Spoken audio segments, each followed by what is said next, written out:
Welcome to the Point of Difference Rugby League podcast. I'm your host, Dave, and today I've got a massive grin on my face. We've got one of the Kiwi greats on the show who won a premiership with Melbourne Storm, a Challenge Cup with Hull FC. He's a Warriors original. He's done it all. Coached New Zealand to a World Cup. It's the one and only Steve Kearney. How are you, man? Yeah, I'm really good, Dave. Thank you. And yourself? Oh, dude, you can see I'm grinning like a Cheshire cat here, mate. It's so good to have you on the podcast and meet you again. Saw you recently here in Christchurch. Bloody awesome to be invited to come speak to the boys. That was unbelievable. No, it was a pleasure having you along. I thought, as I said to you, prior to camp, I thought it was really important the boys had a bit of an awareness of the contribution that South Islanders have made, not only to the Kiwis but to rugby league in New Zealand, and for you to come in and tell a few stories about some wonderful South Islanders, was fantastic. The boys loved it. Oh, that's awesome, man. I was absolutely shitting myself, but we got it done. That was You great. did a great job, mate. Thanks, man. Right, Mr. Kearney, what have you been up to recently? You're still so what were you doing with the Kiwis? What's your role with them these days? And are you still involved in any NRL clubs? Yeah, so to answer the first part, my role when Stacey got appointed the job earlier on this year, um, he rang and asked if I could be involved, with the team, and obviously I spent some time with Michael Maguire, the front end of the campaign last year, Yeah. and really enjoyed my time in there, and so when Stace asked, I didn't hesitate to say yes, but in terms of the role, I sort of wanted to leave the coaching part of it to the guys that are up and coming, Adam Blair, Nathan Kalis, Yeah. um, obviously Stace being the head coach. So my role was in and around the leadership group, part of culture, and Yeah. just general sounding board for Stace, to be honest. Okay. And all of the coaching group. I loved it. It was wonderful to be back involved with the team, and sort of took Nice. me back a fair few years. It was quite funny. We some of the kit that we got, some of the kit that we got, it had a jumper in there, and it was like a sort of casual jumper, but it was retro, and it was the very first, had the sort of like checkerboard Yeah. V, That's and that that was when 93 jersey. that's right, yeah, that's when I made my Yeah. debut. So it sort of That's right. brought back a lot of memories. Uh, when we got handed our gear, and so it was neat. It was really nice to be in camp, and Nice. unfortunately we didn't get the results that we were after, but I thought there were some really positive signs there. Absolutely. The team never gave up in any of the games and then finished really strong with a big win over PNG. So we all enjoyed Sean going out with something like 7 try assists and Casey getting 4 on debut. Like, come on, how good's that? Yeah, no, yeah. So it was wonderful actually. So and again, I think Stace would have gained a great deal of learnings, from the campaign, and so would a lot of the younger players that were there too. So um, yeah, I'm looking forward to the next one. Yeah, man. So you're still involved with an NRL club? No, no, I'm not, Dave. I Okay. made a conscious decision. Would have been about 2 years ago now. I had a year to go down at Melbourne, and as an assistant coach with Craig and the group down there, and I came home for about a 4 week break Yeah. before, and I was living away from Brisbane, obviously, living down in Melbourne. My wife, Perry, stayed up here with the children. Okay. They're older now, out in the workforce and what have you. But um, and prior to that, I think it was the end of 2022 and October 2022, and I'd been away pretty much from home for 6 years. I had 4 years over in Well, Auckland, and that was my second year down in Melbourne, and you know, I left home here when my young one was 15, and we were having their 21st, the following week. far out. So I thought, oh no, this is Time flies. like not for me. It's not. it's not sustainable, so Right. yeah, I made a decision to come home and spend time with the family, and I'm, doing some pathway work, for the New Zealand Rugby League here in Queensland, and Awesome. just this year actually we had we call it Tauta Here project. Okay. Tauta Here, the meaning for Tauta Here is link. So there's kids that have been over here and I'll say Queensland, but it's Australia. We ended up playing against the same equivalent group from New South Wales. So it was an under 17s um, New Zealand Heritage Queensland team, base team, against the same Okay. from New South Wales. So some of these boys have been brought over here. Been here 12 months. Some of them were born here. Some of them were born in England and brought up here Oh, in well. Australia. Um, so it was about connecting them back to home, but being able to play with a Kiwi on their Yeah, chest. So absolutely. and the plan is we want to get that going. I think the last time we had it going was 10 years ago, 2014, 15.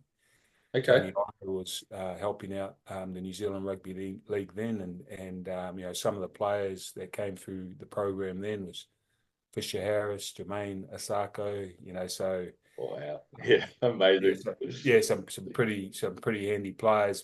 So yeah, we're really keen on my role here. To answer your question, there is one, I'm not with a NRL team, and two, I want to really push the pathway program here in Queensland, particularly where I live, to have Kiwi kids or Kiwi heritage kids get the opportunity to play for the Kiwis, um, from a 17-year-old 17 age group, Yes. 19 hopefully, and so forth, so they have a pathway. Beautiful, man. That's so cool. And we need that because, obviously Tonga, Samoa, they're starting to, take a few of our ones that might have played for New Zealand otherwise. Yeah, So, yeah, my oath, yeah, yeah. And that's that's I think that's beautiful to see too, like so. absolutely. Um, and again, I think the first part is, we had a number of, Samoan and Tongan boys part of the Tauta Here project. And for me, at that age, under 17s, it's just about connecting them with heritage, Uh-huh. whether that heritage is, back home, New Zealand, whether it's, Samoa, Tonga, and I'm sure, they'll make a decision about where they want to play if they get to that, level, Uh-huh. once they get a bit older. But I think initially it's really important that we connect all those young boys with with heritage, with their roots, and so that's the idea behind it all. Perfect, man. It's so cool that like to know that that's actually in the background and you're Yeah, behind it, man. Couldn't think of yeah. anyone better. Brilliant. Well, it's still we got to keep we got to keep working. Obviously, they all cost money, so we got to we need to, New Zealand Rugby League. We haven't got a massive bank balance, so we've got to keep pushing, finding people to support it, and yeah, so that's a challenge. Brilliant, man. Right. Okay. Steve Kearney, let's rewind the clock. We're going all the way back to the beginning. Now, I understand, like, because my sister lives in Kapati, and I believe you were a Kapati Bear as a young Ah, fella playing for the Kapati Bears growing up. So, am I correct in that? you certainly are. You certainly are. Nice. I did have a polo shirt in my wardrobe. I was going to wear it today, but I thought I'll just stay neutral. Kapiti Bears polo. Yeah. So, how did all that come about? Where did the rugby league journey begin, and what was it like growing up in Kapati, or in the Wellington area? Yeah, so early on, Dave, I didn't start playing league until I joined rugby league in under 13s. So we had an Okay. under 13 team, the Kapati Bears on the coast there, and that's where I first started. But prior to that, it was always rugby union. Um, Okay. yeah, so I was a short little chunky fella. So I played at primary school, right through up until secondary school, up until college. I was playing rugby union, and Horowhenua was was the rep, Okay. my rep team, or because of the area I was from. So and you had to play rep footy, you had to be under 55 kilos, So and I was, Really? like I said, I was a little chunky little fella. I played in the front row. I was a prop. So yeah, it was if I wanted to play rep footy, I had to, I was sent out, run around the block with the old, rubbish bag on, Yeah, plastic that old rubbish trick. bag on the diets and all that sort of thing from a young age. So it wasn't until I went to high school and really my friends, um, my close friends were, they were leagueies, so Okay. um, and I always admired. I played union, but I watched. I would watch rugby league more than I'd watch rugby union, and I'd follow league. My dad played league for the for the Bears when they first started off. Okay. So I was always a leaguey, but I never played it until I went to secondary school. So, Okay. um, um, but yeah, like the rugby league week back in the day, that Oh, was so good, eh? weekly, yeah, weekly. You had to get the rugby league week. Hopefully there was a Kiwi on the back page. Yeah. Not often, but Mark Graham certainly got a few starts there, and I the bet. Science Brothers, Hugh McGahn. Yeah. So they were guys that I sort of looked up to. Like in terms of particularly Mark Graham. He played a style of footy which really resonated, with myself. So he was a bit of an, inspiration really in terms of, wanting Yeah. to, wanting to play for the Kiwis. Yeah. So yeah, that's where it started. The under 13s, Kapati Bears. We had a pretty decent side. I think we went to the grand final that year. Played against Go. the St George Dragons. They're from Porirua Okay. and Porirua. So we ended up winning the grand final that year. Yeah, under 13s. We had a sort of Nice. ragtag bunch of fellas. And they were big boys from down Porirua. So yeah, no, that's where it all started. Yeah. Nice, man. So you did end up going to Upper Hutt Tigers for under 19s and some prems. You playing with your Sid Areas, the Sini and Joe Famalo, Sonny Whakaro, Ben Lear, to Yes. name a Yeah. few guys. What's it like? I think Morgan Edwards, Mike Yeah, Coetes, Moore a was couple there. of Yep. others. Yep, Moore Yeah, was there. Yeah, that's right. what's it like playing at that level where you're a young fella coming through and all of a sudden you're playing these pretty experienced big boys.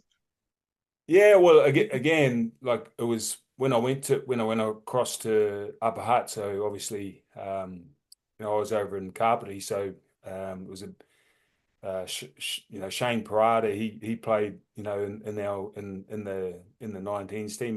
He was from the coast too. So and his dad actually helped coach the side. And so and what ended up happening is I was able to catch a ride with Shane to get across there. Okay. And we had a pretty hot shot beside some of the names you Not bad. mentioned. Uh, actually Morgan's brother, Jason Edwards, he played in the team. He was a winger, really quick. Benny Lear, he was the other winger. He was, Fast though. he was massive and he was quick but real big. So we had a pretty good side there. And I only actually spent a year there, but the Yeah. top side, obviously the seniors, like you said, Sonny, Mike Kiwi was a part of the top side. They were guys at Morven. They were guys that I certainly looked up to. Mike, played Yeah. a high level of football, rep footy too. So and it was great. It was that club was really firing. At that time. And it was so I only spent the under 19s grade there. Okay. And then the following year I went to Randwick. They sort of Yes. offered me a contract. I went to Randwick to play senior footy, and I was starting a building apprenticeship. So Okay. in Fletcher Construction, one of the bosses or one of the, I think he might have been on the board maybe at Randwick. He was one of the bosses at Fletcher's. So it ended up working out that, I did 2 years of a building apprenticeship at Fletcher's in town Okay. there, and then was playing for, the Kingfishers. And, we had Barry Harvey. Yeah. We had he was in the side, he was a really Kiri Parada who, he's from out the coast too, he was a, really distinguished,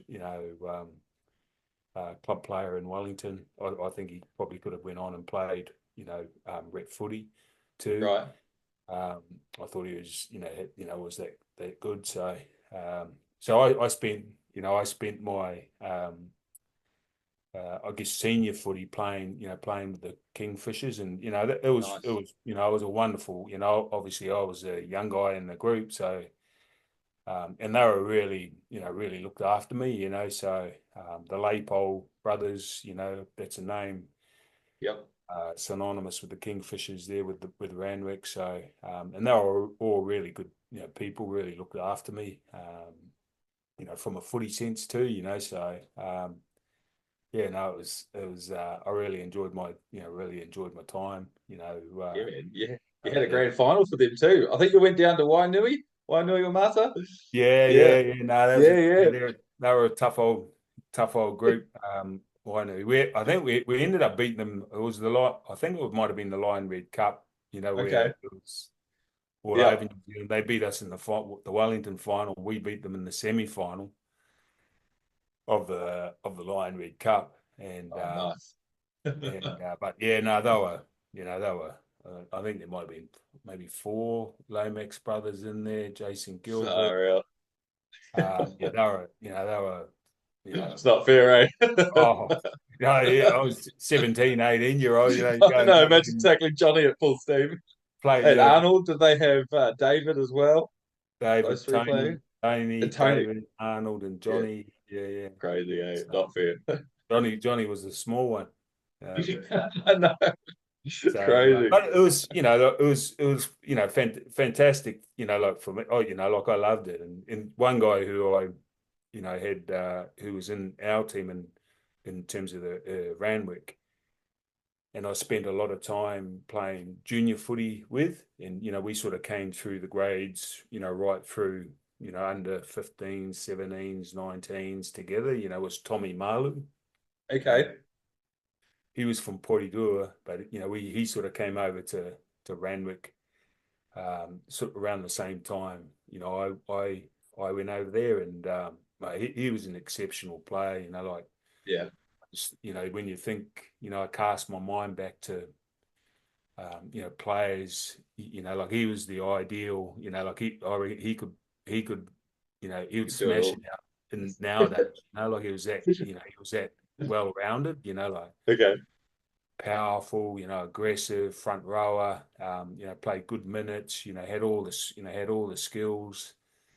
And in terms of timing, it's nowadays, they don't, that type of player, they don't let you fail. You know what I mean? No. There's programs and academies that, they just shape you and Tommy, that would have been ideal for Tommy, like Yeah.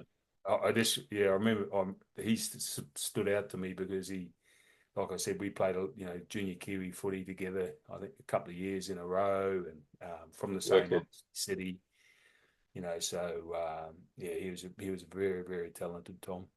Yeah. Nice, man. So you get to the end of your season with Randwick, and all of a sudden you've got the opportunity to go over to Australia, sign with the Western Suburbs Magpies. So how did that whole contract and opportunity come about, and how exciting or nerve-wracking, scary was that to fly over to Aussie? Yeah, well, it come about like earlier on, like it might have been 12 months earlier.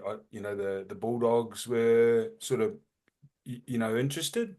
Okay. But then at the time, the New Zealand Rugby League had a transfer fee because I played junior Kiwis. They wanted, obviously wanted a fee for my development, which is, at the time I was thinking, oh, gee, that's a bit rough, like.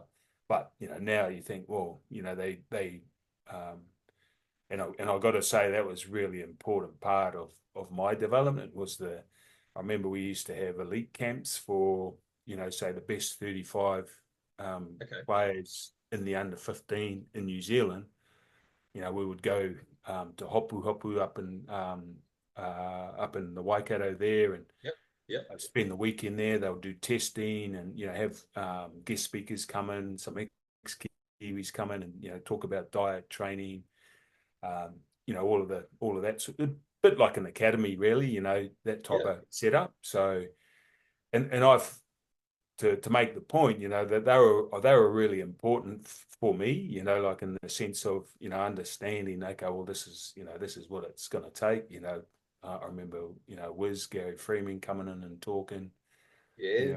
know, at the weekend, and saying why the diet's important, why this training's important, why that's so, and for a young, for me, for a young player to hear that, it's I think really resonated. So Okay. um, the point that I'm making is those things don't cost. They come at a cost. So I think Right. New Zealand Rugby League, once I got to a stage where someone was interested from Australia, they wanted some money for it, or a transfer fee. And so Right. the year before I went, so I went over there at the end of 91 for the 92 season, but the Bulldogs wanted me to go over there for the 91 season. So, Okay.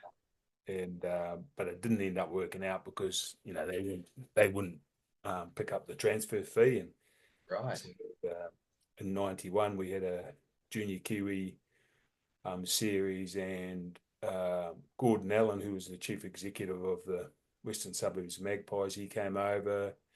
He took me over the end of 91, and there was like an open trial, sort of Right. around November time. And I remember up the top field in Campbelltown. Yeah. So it seemed like 1,000 kids, but I'm sure there wasn't. But, so there, jerseys everywhere, put that jersey on, Yeah. so it was all. So it was a bit of a rushed event, and then obviously I must have done enough that weekend for them to have an interest, and they got me back over not long after that, to start a preseason for the 92 year. So Yeah. um, and they probably had a bigger expectation of me than I had for myself, like at Okay. that particular time. I remember starting off in reserve grade, and then we went to our opening game was at Leichhardt against Yep. the Tigers, and I just remember like against like blokes who obviously hadn't quite made first grade, and so but they'd had a bit of NRL experience or Winfield Cup at the time experience, and I was I'd Yeah. come up, Kapati Coast, playing for Randwick, and here all there's a couple of guys I remember running out, playing against that, in the back of my rugby league week, I'm going, Yeah. fuck, so Wow. if I'm honest, I was a bit overwhelmed by it all, like, Yep. so I only lasted one game in the reserves, and then they put me back to the under 21s for the 92 year, which was I thought was a lot better for my development, to be honest. Yep.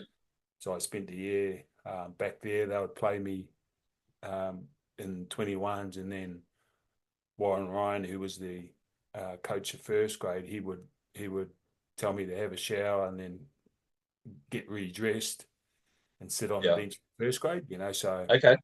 yeah. So he was just again trying to develop, help develop me in terms of be around the first grade group. And Cool. so I really enjoyed that. We had a really good uh, under 21s team. We went to the grand final that year, and Nice. he ended up beating St. George Dragons in the grand final. They had a pretty hot shot team. Gordon Tallis was in there, Nathan Brown, Wow. Wow. Brandon Pearson, and we were again we're a bit of a ragtag bunch of blokes. Yeah. Like Cherry Mesha. I don't know if you ever remember Oh yeah, Cherry. I remember him. Yep. Yeah, he was a weapon, Cherry. So Josh White, I don't know if you remember Josh White. Yeah, He I'm was a actually friends with him on Facebook. Yeah, Oh yeah. yeah, no, good, Yeah, yeah. yeah. So he keeps everyone together on a chat, like so Yeah, yeah. that premiership team, or under that 21s premiership team. So yeah, I had had a great year, great learning year for myself that first year, and some really good learnings away from footy. Like in terms of the from a training perspective, like I thought that was really good. Warren Ryan, who was the head coach of the top side of the Yeah. first grade side. He was a really and you didn't realize it at the time. I just thought he was a grumpy old bugger, but he was really detailed in terms of the footy, and obviously at the time I Yeah. was pretty young and I didn't, comprehend what he was, saying and trying to, I was just trying to, find my way, to be honest. But he was, really detailed, and like sometimes when I sit and listen to Craig, it's, that was Warren, like Yeah. 25 years ago, like it's, Yeah. Yeah. Yeah. he's talking the same language, that's how advanced, Warren was. He just probably had a Crazy. his bedside manner wasn't quite the same, but yeah, I learned things away from foot, like the training, as I said, the training perspective, Yeah. and there was a guy there at the Magpies, Bruce Walsh. He's not with us anymore. He was an Olympic throwing coach, Okay. discus, I think it was, and Warren had him as sort of head of strength, and he sort of showed me in the gym, what was really important, and and their lessons that I still are important to me today, so, Awesome. and they really helped me through my career, in terms of the principles that he spoke about all that time ago, so yeah, I loved it. It was Yeah. very daunting, as you mentioned. Like it was exciting but daunting at the same time. I left with my girlfriend. Um, we both went to Paraparaumu College, and Okay. I left with my girlfriend. Like I said, she didn't come over straight away. She came over after Christmas. Well, sorry, when I came back for Christmas, and then she came over after Christmas, and she's my, well, we're married now, so I've been married for, Nice. um, but she went to uni out at Penrith there, so yeah, it was a challenge, again, I hadn't, lived away from home, she hadn't, and all of a sudden we're in Western Sydney, didn't know a great deal of people there, so it was a didn't know what a electricity bill or anything like that, how you pay for them, and so it was some quick learning. Yeah, some quick Yeah, learning. man. Yeah, yeah, yeah.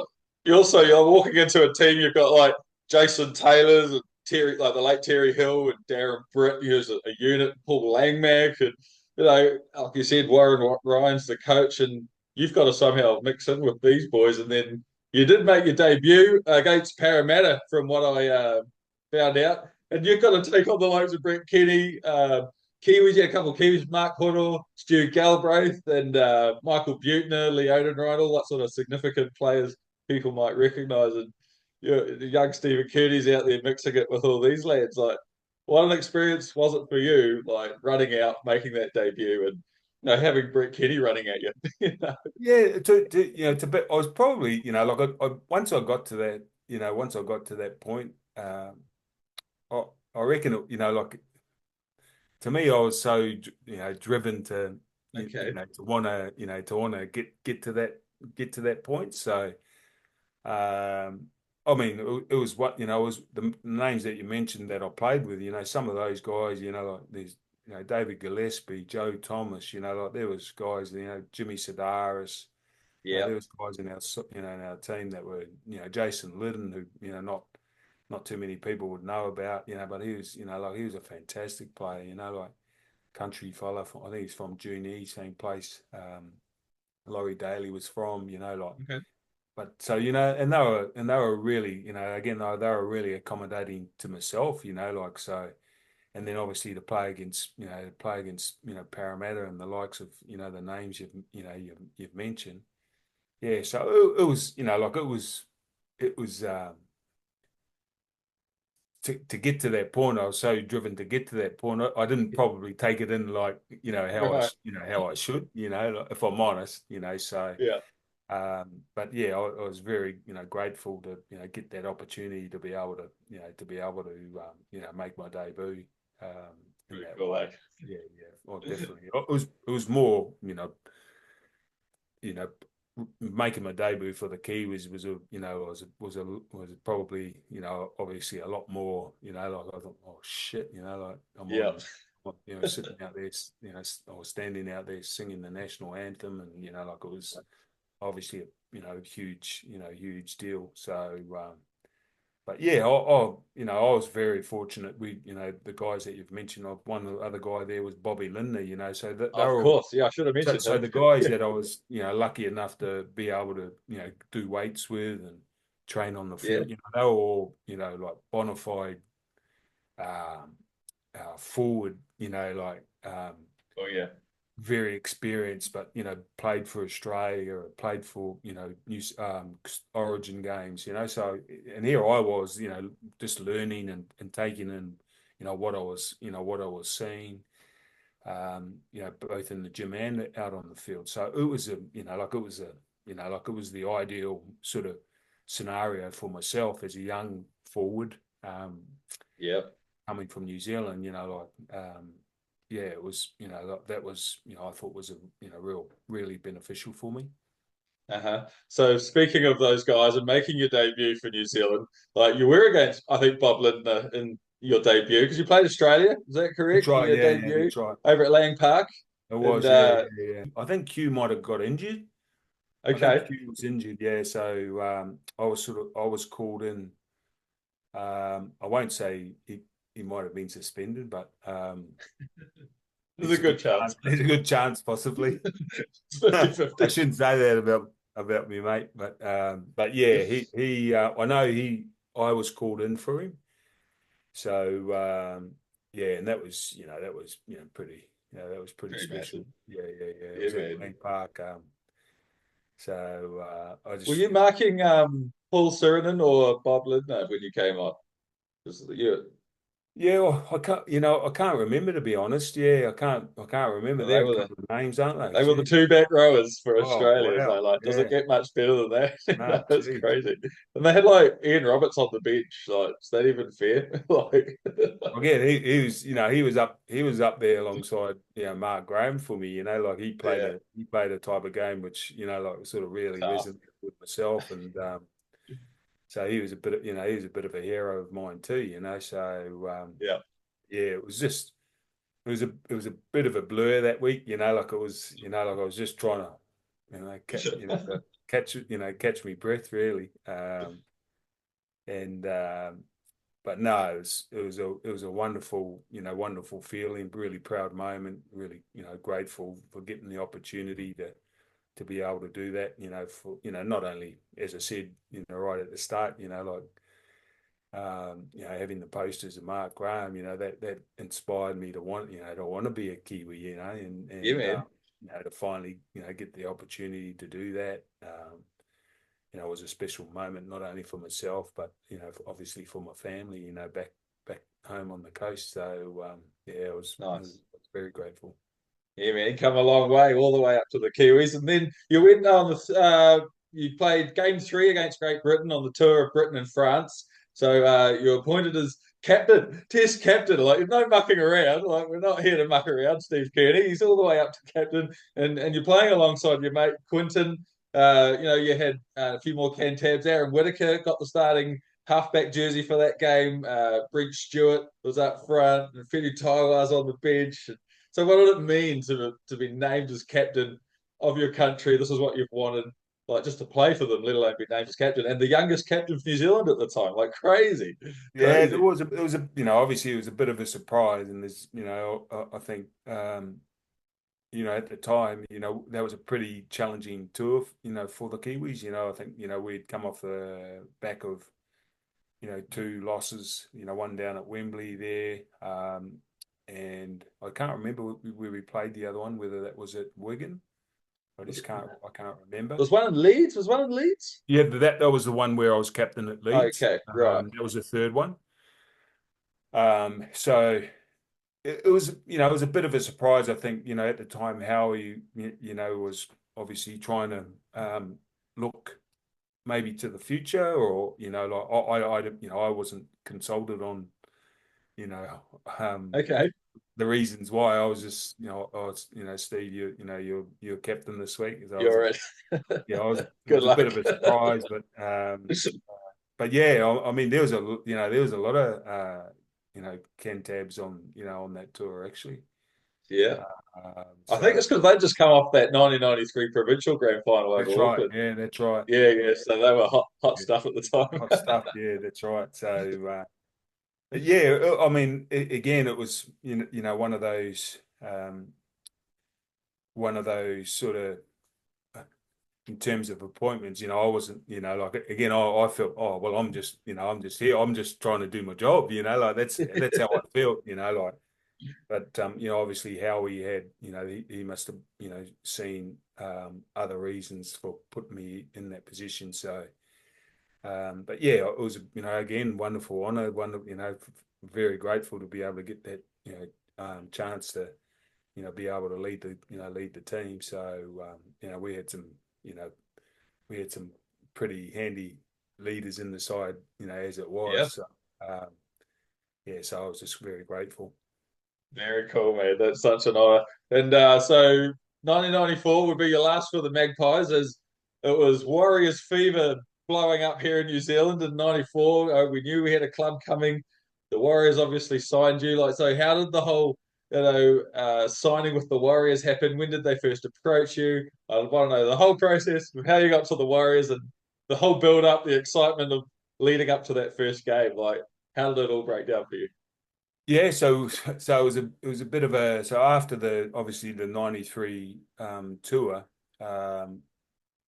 they knew they had their license, and prior to that, for the 95 season, the Warriors. So that, they were doing a fair bit of, scouting around, in terms of potential, players to go back home, or sign players for the squad, for the 95 season. So we actually, I spoke to Ian Robson. It would have been, and John Money. It would have been around maybe January, February, Okay. of the 94 season. So, Right. and it was a bit of a, like, I had Warren Ryan as my coach, and, like, I was coming off contract, the end of 94. And even then, so part of the deal I will agree to, sign with the Warriors, but it, needs to be, put on the, hush, because Warren Ryan, I didn't want him to know, like, geez, I'm telling you, I was he going was. to ask if you had another option on the table from the Yeah, Magpies. yeah, no, I did. There's a couple of options, but I'd sort of made my decision early to want to go home. Okay.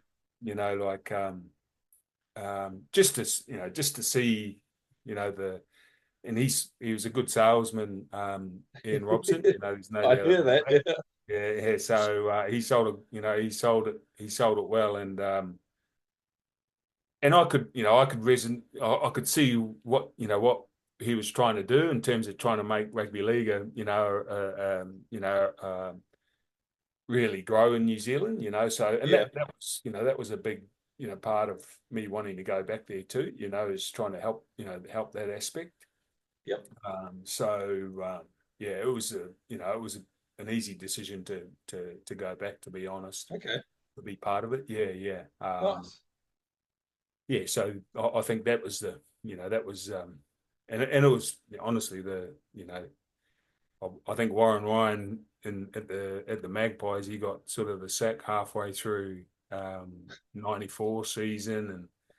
And by that stage, I'd sort of come out and, made, everyone knew that I was going back to the Warriors, so, which was fine. And then they had, Tommy Radonicus sort of coming in That's for the right. 95 season. And yeah, so I think for myself, I was really pleased that I made the decision to head back home and help try and get the club off the ground. Beautiful, man. And so before the Warriors did officially kick off, you went on a tour of Papua New Guinea with the Kiwis, the Great 94 tour. And, so I just want to quickly ask you about that. What are some of your memories of going to Papua New Guinea, the crazy stuff that happened over there, playing on those crazy fields? Like, I've seen the footage. I got the documentary. I'll put it on my YouTube channel and And mate, yeah. I'll get you to send it through to me. Actually, yeah, I'm not on Facebook or anything like that, so I'll get you to I'll send it. send it on WhatsApp. Yeah. It's funny because I'd gone over there with the junior Kiwis. We had a tour over there. I think it was '89. Like That was Hydro. Did Hydro go on that one? Hydro was part of that. Yeah, Yeah. that's the one. So uh, I'd been there before. So I sort of had a bit of an awareness Okay. what we're going going into. And So yeah, oh mate, it's wild, like honestly. It's wild.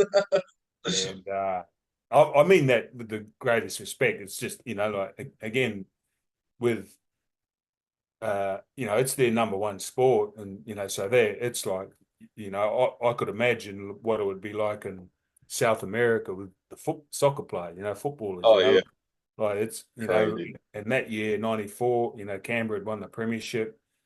So Rubes, Yeah, Rubes, Q, and Johnny, Johnny they Lomax. were royalty up there. Lomax. And Lomax.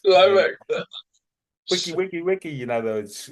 So it was this, but it's wonderful to be, in a country where rugby league's the number one sport, and they're just so passionate Yeah. about it, like so. Again, probably too passionate. There's a game down at Port Moresby where the tear gas had to come out, and we were lying on the ground with wet towels on our head. So yeah, that was a bit of an eye opener. And then I bet. up in Goroka, that was that was an eye opener too. It was I remember traveling down from Goroka, we were in minivans, we were traveling down from Goroka down, and I can't remember how long the van ride was. We were in minivans, Right. but, honestly, it was like, like 5 hours, and you're like holding on to the, side of the, we had a local who was driving, and mate, we were zinging around corners, and trust me, there wasn't much over the side but fresh air, like, so I'm thinking, well, if we go over the side of this hill here, we're gone, like. So it was nail biting stuff, like, so. But no, they're wonderful experiences, like when you look back and you go, wow, Love it. wow. It's like there's footage of you guys playing golf and stuff on that documentary, and you've all got caddies, and they've got like bows and arrows and spears and all sorts of weird stuff. It's Yeah, hilarious. yeah, no, I'm not sure. I probably would have been better off at the golf club trying to keep some people away if they decided to come and get us. So, but no, it was going on tour, with the with that type of group of players when we're all there for the same reason. Obviously, have a real passion for our jumper. They were special. They were always special times. I felt that's. Hence, probably why going back into camp with the boys this year, sort of took me back to Yeah. very first long tour, in '93. So they're memories that you just don't you just can't forget. They're very special. Yeah, man. And you had the likes of Gary Freeman, towards the end of his career. You had, Aaron Whitaker getting his like another Kiwi jersey, like, and you had like Brendan Tudor, another tough guy, a Tawhita there. You had like that amazing generation of like Ruben Wiki making his debut in Papua New Guinea for the Kiwis. Like, it's just such a great era of Kiwi players. Oh yeah, Oh, and I caught the back end of Toddy, like so. Yeah, Toddy yeah, was of my course. from the first test, yeah. So I didn't see much of him, mind you, but he was my roomie. um, yeah, so I ran into Toddy. It might have been 12 months or so ago down on the Gold Okay. Coast. So it was really nice actually. I was walking through uh, shopping centre down there and ran into Oh, him and Wendy. cool. So it was good to catch up with him. Yeah, he looked well. So it was again they were sort of pioneers for the likes of someone like myself and of Yeah. sort of my vintage. They had gone across to Australia early. Like he was probably a bit after just a bit after Mark and the Yeah. Sorensen brothers, obviously Huey and the like. So yeah, they were guys that I particularly really looked up to. So yeah, it was nice to be roomed with him. On my first week of my Kiwi journey. Yeah, man. Well, he went over in '87 and he had the whole $35,000 transfer fee slapped on him. And they basically just took it out of his wages here, next to nothing other than match wins for the year, which they won heaps because they made the grand final. So he's like, yeah, fuck yeah, this is great. He won. No, well, I know he's certainly held in high regard there. From the early days. I know Baliak talks about him highly too. So, Yeah. uh, but yeah, no, he's like I said, he was really important for young guys like myself in terms of sort of leading the way for us really. Yeah, what a great man. All right, okay, let's get back to the Warriors, man. Preseason build up, you turn up, you've got an amazing roster assembled, really. Phil Blake's there, Greg Alexander's coming, there's a couple of Aussies, you got Andy Platt's there, and then Dennis Betts coming a little bit later. A couple of good English guys, and you've got Hytros, Gavin Hill, Dwayne Mann, Dean yourself, Bell. Dean Bell, John Kerwin's there in the background. So we're like, what a side.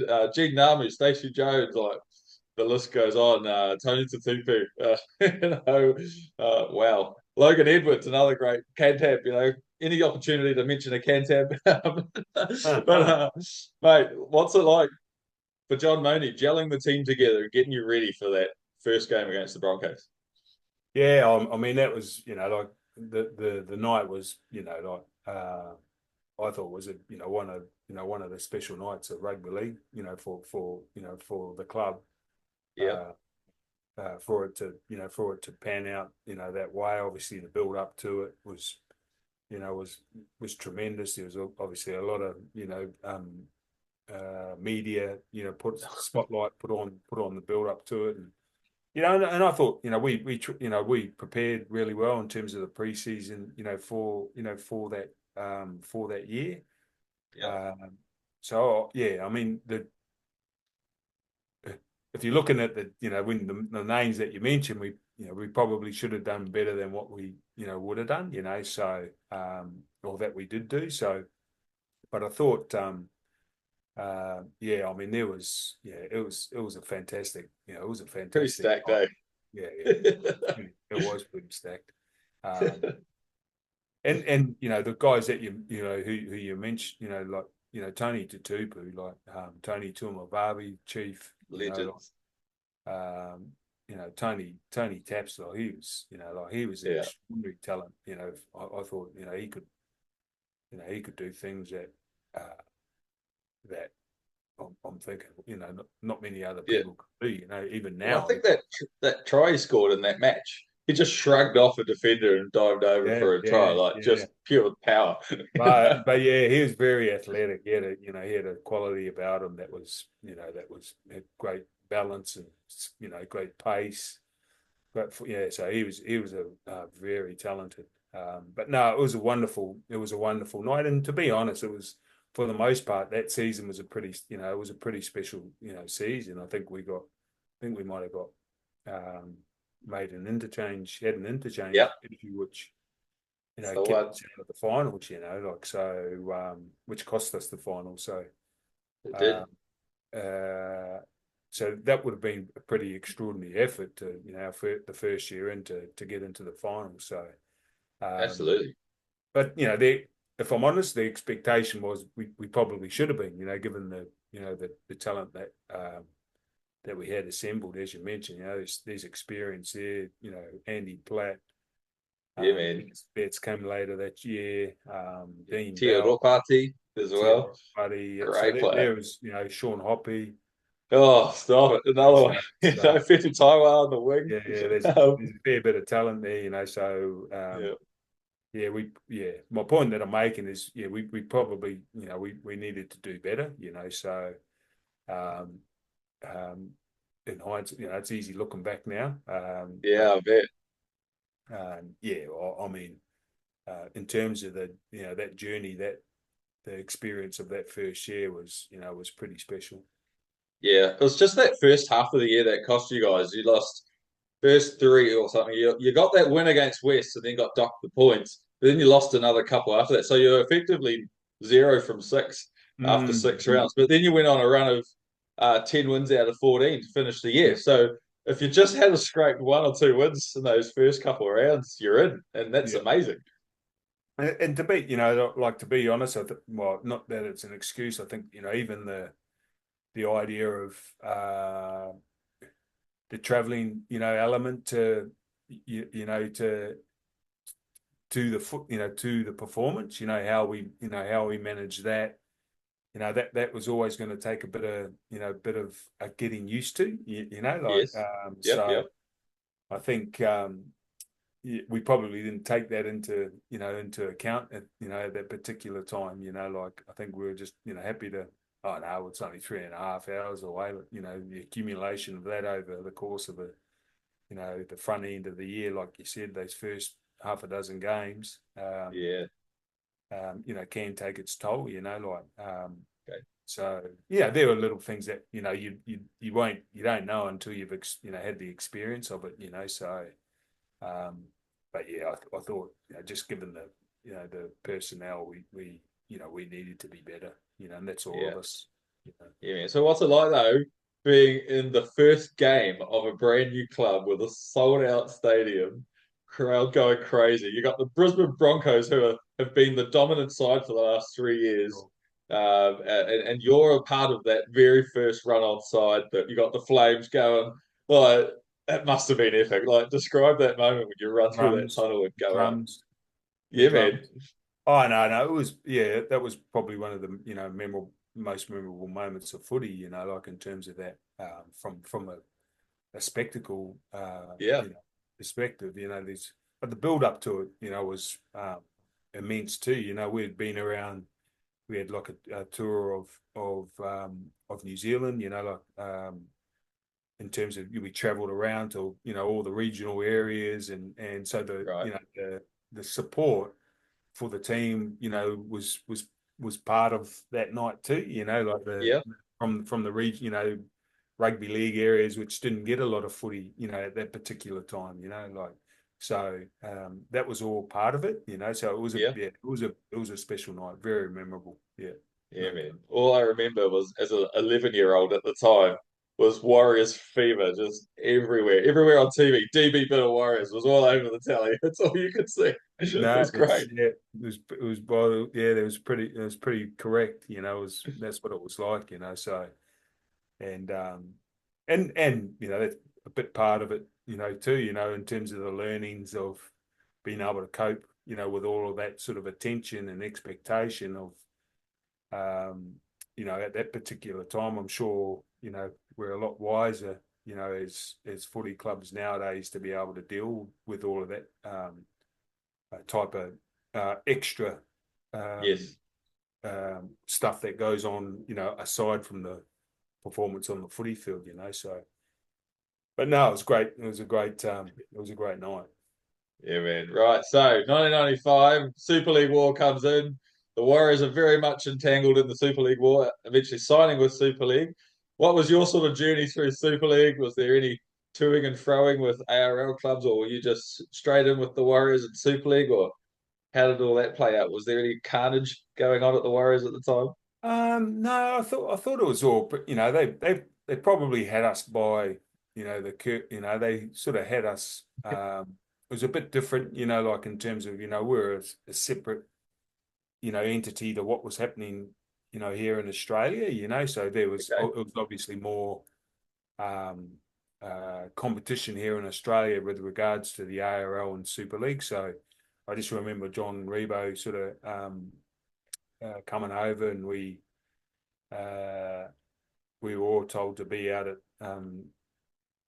Johnny Money's place, and John Rebo was there, and he sort of talked us through the what was happening and about it all, and yeah, so it was a pretty sort of, if I'm honest, not I won't say harmless, but it was a process which sort of like it was pretty easy, like in terms of how Okay. everything sort of unfolded, because we weren't, there was no one from the ARL coming here and saying, oh, well, Okay. we're going to present you this option, like so. Really? They didn't even approach the Well, Warriors. again, I didn't. I probably wasn't. I wasn't privy to it. Some of the other big dogs in the team may have been, but I Okay.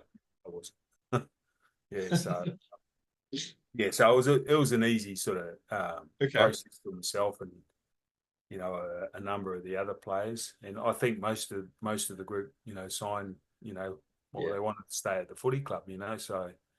Yeah. And it wasn't like they were taking pay cuts. They were, they were No. getting, like they were getting paid more. So, uh, yeah. So I think, yeah, it was a pretty, it was a pretty, The uh, no-brainer. yeah, it was a pretty, the process was easy in that Okay. regard. There was no, Nice. yeah, there's no sort of cloak and dagger, sort of hiding behind, I know I'm Yep. signing with them. You have to sign in with them. Sorry, you've got to give me this. So, but yeah, no, it was. I thought the concept, there was a World Club Challenge where Yeah.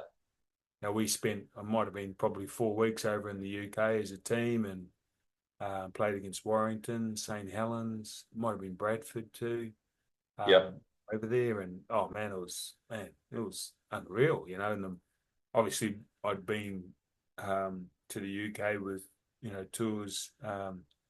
90, when was that, 93 and 95 with the Kiwis, but then to go over there with club footy and Yep. play against the Super League teams at the time was unreal. Yeah, it was Pretty fantastic. cool, eh? Yeah, yeah, it Yeah, was. man. Yeah, I think they come over here as well, and you guys They gave did, them a yeah, real touch up. Yeah, you yeah, gave them a highlight grade. I feel like it was something like 60-0 or something. It was yeah, absolute flogging. yeah, Yeah, yeah. I remember it was good. I remember, yeah, it was a. We played Bradford. I remember we played Bradford up there, and there's a guy. I think he's coaching with the Newcastle Knights now, Brian McDermott. Oh, Uh, yes. so and and I just remember Sid area. Obviously he was in our team, and I remember watching as a bit of a what would be the word? I was doing I watched the Super League game, and it was Bradford, might have been Bradford versus Leeds, maybe a month earlier, just to get a bit of an idea of how Bradford play. And, I was, watching it on telly, and um, Brian McDermott, he got into a bit of a scrap with, I don't know if you remember Martin Masala. He, Oh, he yeah. played, he played for the Tigers, and there was someone else there. And anyway, just Brian McDermott, I'm watching her down on the try line, and these two, Martin was playing for Leeds. These two Leeds players, one come after Brian, one after another. And honestly, I'm standing there watching, or sitting there watching the game, and he's knocked both of them out. Like a left hand and a right hand, has gone whack whack, like. And then they were talking on the telly that he was a boxer in the Navy, like his armed forces, like in the Navy. And I'm watching, I'm going, geez, I'm staying away from that bloke when we play them in a month's time. Anyway, we're playing Bradford, and next minute Sid Aaron gets into a scuffle with him. And I felt so bad. I'm thinking, oh, I can't go. I'm not going to go in there and help Sid. I felt so bad at the time. He didn't do much. He didn't do much damage to Sid, but I just thought, at the particular time, if I start rolling in there with my hands up, he's gonna knock me to next week.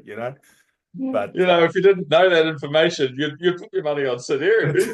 that's right. I would have been snoring. Yeah. But I just remember, I just remember that sort of stood out in my mind. It's funny things you remember. Me poor old mate, I never told him either. See, Hopefully, he watches this and finds out. yeah, looking around for some help, and yeah, yeah. Where's the No, camera? it was great. I thought that was, a great concept. But yeah, that was, that was those years with the Super League. Yeah. Yeah, man. And actually, just before the Super League, you had two matches against Papua New Guinea for the Kiwis. You scored a try in each game. You beat them by about 60 odd points as well. And then you beat Great Britain 3-0 in a series. Like, pretty special times, man. That's a pretty good year for the Kiwis. 5-0. Pretty cool. Yeah, I mean, yeah, it was. I remember that year. It was, they're all in New Zealand too. So it was a really, it was a really, special year for us. So, no, like I said before, to be able to, be in that company and in that space, and to be, obviously playing for your country, like it was always, I looked at it, always been very special and, very grateful to be able to do that. Absolutely. And they also had some wins in the nines tournaments, I think in Fiji and North Queensland, I think, and the Kiwis won back to back. Like, Yeah, yeah, I think it's yeah. the first time Kiwis had won a trophy in a world competition of any sort. So how cool is it to be a part of that? Well, the one in Fiji, like it poured all week, like it poured all weekend. Like honestly, it was like, I'm talking. You think of the worst conditions, like, man, that was it. Like Yeah.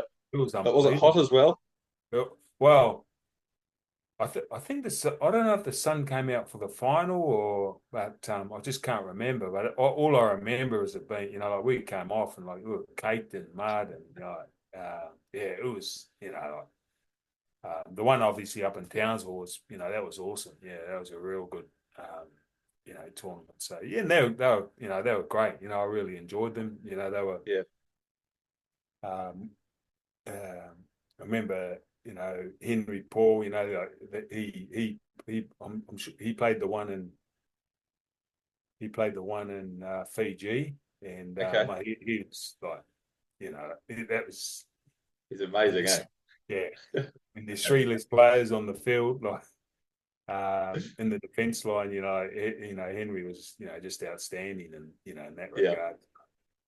But no, it was great. Like, again, we we scraped through to the finals, and I thought, I'm sure, yeah, they were great. They were great.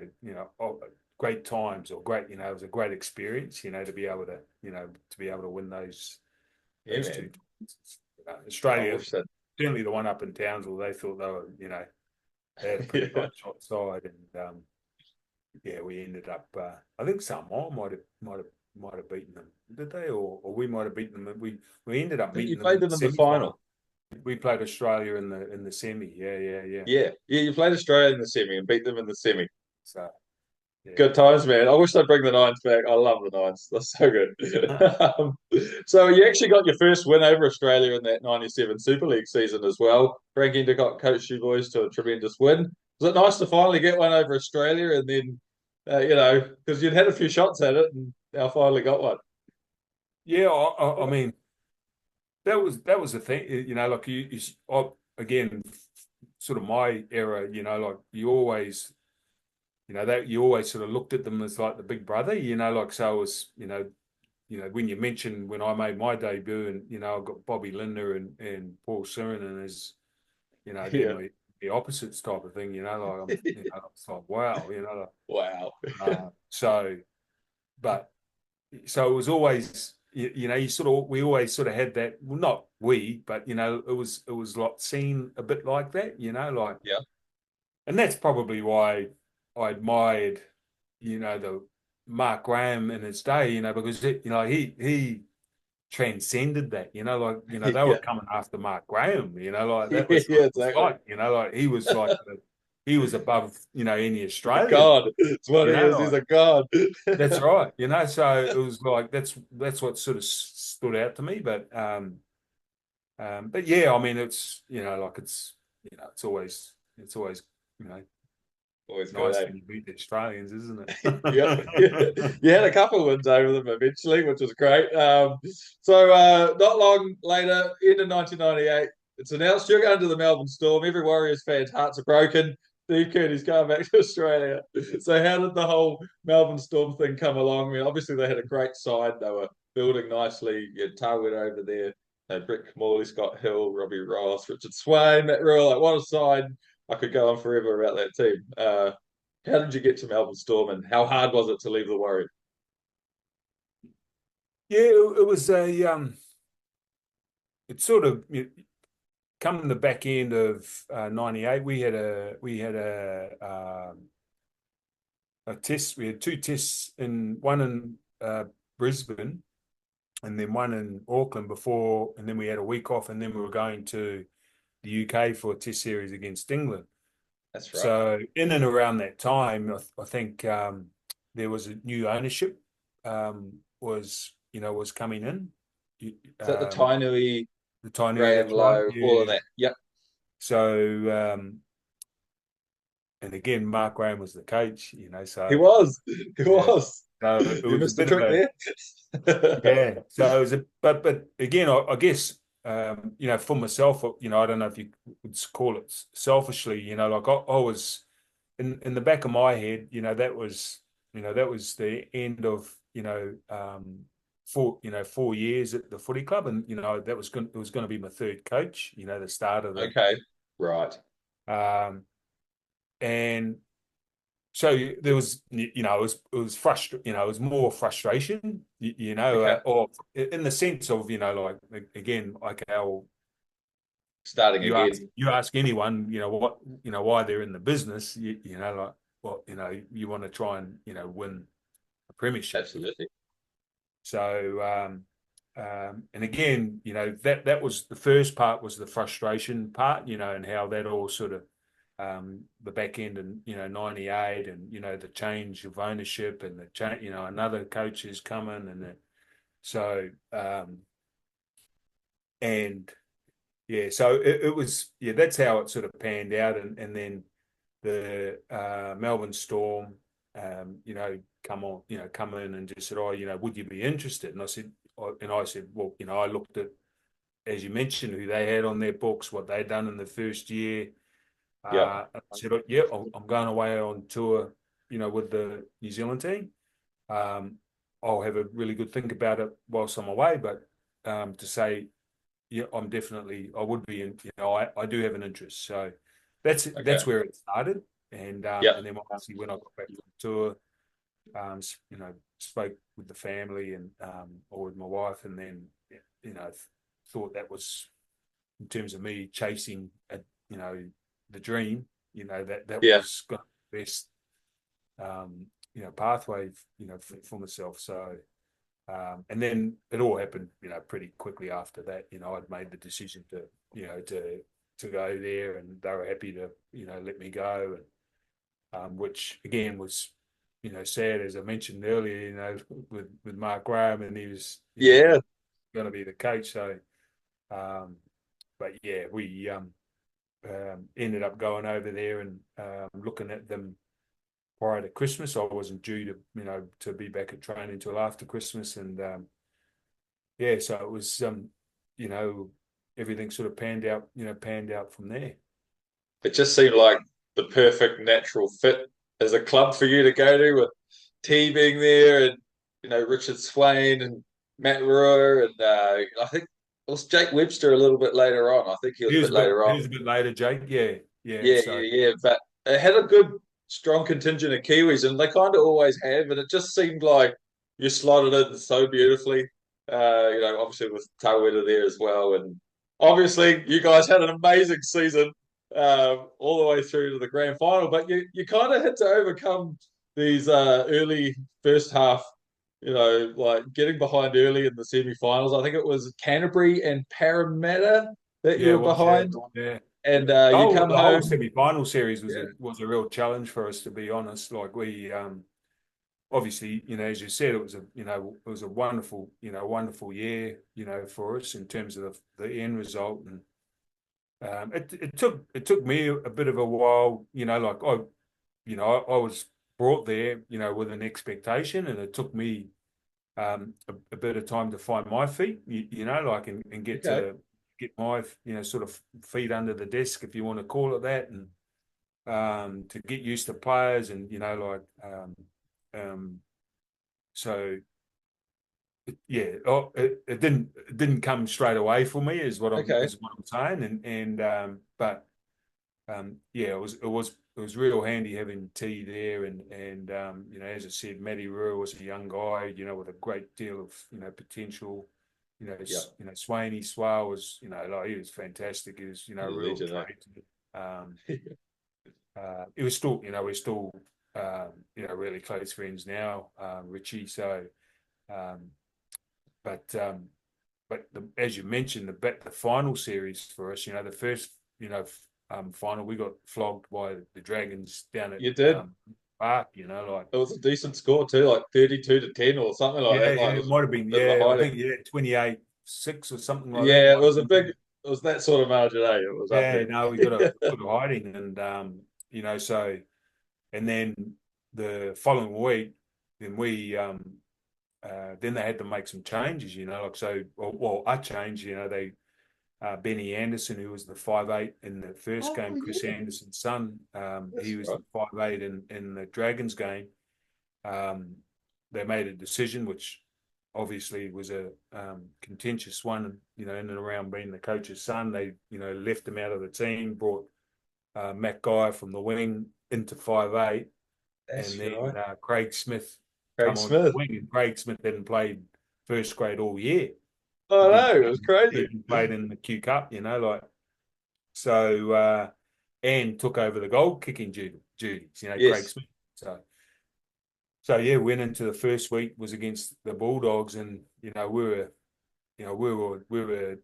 down. Like you mentioned, the first halves were a real problem for us, and ended up coming over the back. I think Ricky Stewart put in like a little cross kick. It was a tight game. Ricky Stewart put in a cross kick, grubber, which Matt Guy picked up, 20 meters out from the try line, and ran, the length basically to score, Yeah. and to draw, and then Craig Smith kicked to win the game. Unbelievable. And then in the following week against the Parrot. Para, who, were the hot favourites, the best Yeah. defensive team that year. I think that might have been 12-0 up at one stage in the first half. And then we came over the top of them Yeah. to beat them by 2 points, and obviously Yeah. Craig. 18-16, wasn't it? Yeah, Was that that's right. right? Yeah. That was a So, hell of a game. but in that particular game, and the Bulldogs game too, like Brett Morley was, his kicking game was, was phenomenal. Like I reckon if you look back on it, there was two kicking games as good as as I've seen. Like Okay. repeat sets. There's a couple of tries off a couple of them. Like he was just spot on with his kicking game. And then obviously in the grand final, it was his Yeah. kick against the Craig Smith, who got taken out. Yeah, man. Was with the penalty try, like so. Uh, Crazy. yeah, it was and again that's in terms of going to the club and making the decision to go there, and obviously it sort of all fell into place, like obviously very fortunate, and there's some luck involved in all of that, there's no doubt about it. And but yeah, that was a special sort of moment or time in my career, was to be able to share that moment, with the family, and obviously Yeah, man. teammates, and we're still all very, very, very close now. With a chat of all the Melbourne old boys actually, but I think that the group from that era, keep it really tight. So it's yeah, and T's like he's the spirit of it. T and Yeah. Peter Robinson, who helps it all, run smoothly. Yeah, they do a great job. Awesome, man. So, like, what about that? You've come to Melbourne. You're wanting to play in a team that's obviously on the up. You're looking for that premiership, and the week build up to the grand final, you must be pitching yourself, going, you know what? I'm actually here. Like, what goes through your mind for that build up? And it's not just your first grand final; it's Melbourne's first grand final. So they must have been written off completely, like especially because the Dragons were on fire. They were Yeah. unbelievable through the finals. Well, So I think what's they going beat through your mind? the top team that year was, I thought Cronulla was, Oh yeah, they were playing a really good brand of footy, and then they beat, obviously the Sharks in the prelim, like so. Um, so yeah, I mean they were, they were, yeah, they were. I don't think too many people were giving us a chance, but I thought, to be honest, we again, it was the first half. Like oh, not good. we played terrible in the first half, and I just remember at half time, you know, Chris Anderson, he was grabbed all the forwards, and he was giving us an absolute bollocking, uh, he's and if I'm Lazo honest, just keep dropping the ball. Like, oh, Glenn, oh, he was but shocking in yeah, the just first half. it was everything, like, and again, looking back on, and it's easy now when you look back in hindsight, like you go, oh, well, you're a lot more, you got so much more knowledge and awareness, experience, whatever you want to call it. And I'm thinking, like that first half, my head was still in the tunnel, like I just wasn't even, so it was good that, Chris, sort of give us a bit of a slap around the face, all of us, and then T sort of brought us together after, Chris, and just told us to, like, hey, let's knuckle down, let's do, what we're good at, and let's make sure we get that done, right from the get go, the Yeah, start of that second half, and he sort of, to be honest, he led the charge in that it regard, was and amazing. and we sort of, sort of jumped on his energy, yeah, and then think all of a sudden things just started to, fall into place, like blokes, they were making errors that we were making in the first half, and passes weren't quite sticking like they were Yeah, for them in the first half, and they were happening for us, so and you could just feel that, they were getting tighter, and you could yeah, feel us yeah. getting freer, like we was, Right. but still it come down to a kick cross, and Craig Smith getting, I think it might have been Jamie Ainscough getting taken The out by one. a tackle, like, and a penalty try. So yeah, One of the bravest decisions I've ever seen. Like an 8-point try to decide a grand final. But what were you thinking also, just before we quickly cover that? What do you think of that first half when things are going against you? Brett Kamali tries that chip kick, and then bloody Nathan Blacklock scores one of the great grand final tries, like carves down the middle, untouched.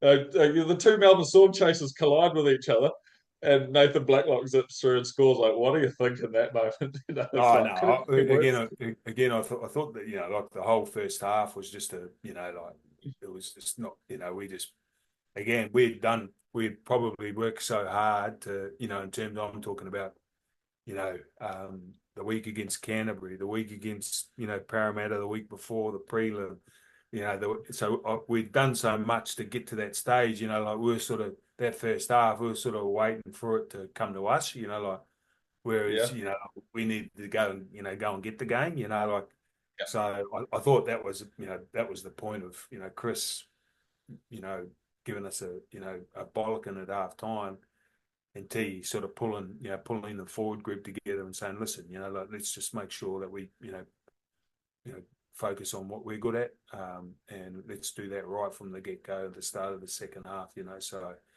And I thought that's exactly what we needed, and that's, wonderful leadership, by T, to be able to pull us together like that. And as they say, the rest is yeah. the It was rest is history. rest is Yeah, history. man. Yeah, it was crazy because like Tony Martin got over in the corner, and then like Mary McGregor scored one off a bomb, and I was thinking, oh no, because I remember watching this like it was yesterday, and then Ben Rorty just like it was like tit for tat for a few tries, like in real quick Was, succession, yeah. and then all of a sudden, like it's just on a knife edge, and like you said, Craig Smith gets fouled in the act of scoring. He's out cold. He's the goal kicker, and he's down for the count. And I was like, "Oh man, what's going to happen?" Because I was rooting for you guys big time. I was like, "Come on, Storm, come on!" And then Yeah, no, siren yeah. goes off. You get the 8 point kick. You win by 2 points. How do you celebrate? What goes through your mind? You did it 1 year in Australia in Melbourne, and you win a grand Oh final, man. no, it was just Crazy. like all all the feelings that you have in terms of um, all the what you're in the business for, like why Yeah. you do it, like again, Yeah. bubble up, and yeah, it was just so such a and to do it with a a bunch of like I said, that whole month of footy was a real challenging month of footy that together, which we'd been through so much, like in terms of getting to that position, and then to finally win it was just out of this world, like. Hell yeah. Like, if you take away that, 1989 grand final, which was crazy, like, this one's like a real fairy tale.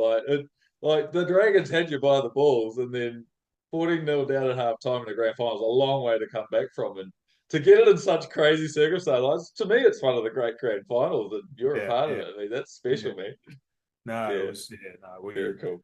it was fantastic. It was one of the obviously one of the most special moments of my footy career. There's no doubt about that.